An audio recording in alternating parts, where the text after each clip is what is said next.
Պատրաստելու ենք մանդարինի մուրաբա։ Ցանկալի է վերցնել փոքր չափսերի մանդարին։ Ավելացնում եմ սոդա եւ լավ լվանում։ Ավելացնում ենք եռման ջուր եւ այդպես թողում մոտ 1 ժամ։ Այնուհետև ազատվում ենք պոչիկից, իսկ մյուս կողմից խաչաձև կտրվածք ենք անում։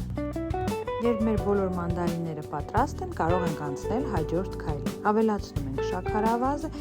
ջուրը եւ այդպես թողում մոտ 1 ժամ։ Երբ մեր մանդարինը արդեն մի փոքր հյութ է թողել, այժմ կարող ենք տեղափոխել կրակին։ Ավելացնում եմ կիտրոնի շերտեր եւ եփում ուղիղ 5 րոպե։ Այնուհետև անջատում ենք կրակը եւ սպասում, որպեսզի լիովին սառչի մեր մուրաբան։ Այս գործողությունը կրկնում ենք 3 անգամ։ Այս տարբերակով կարող եք ստուգել պատրաստ լինելը։ Վերջ, մեր անուշաբույր, գեղեցիկ, փայլուն մանդարինի մուրաբան պատրաստ է։ Մնում է պատրաստել թեյը եւ վայելել։ Կտրեմ, տեսեք, թե մեջը ինչ հյութալի է։ Դե ինչ, այսօր էլ այսքանը։ Լավ օր բոլորիս։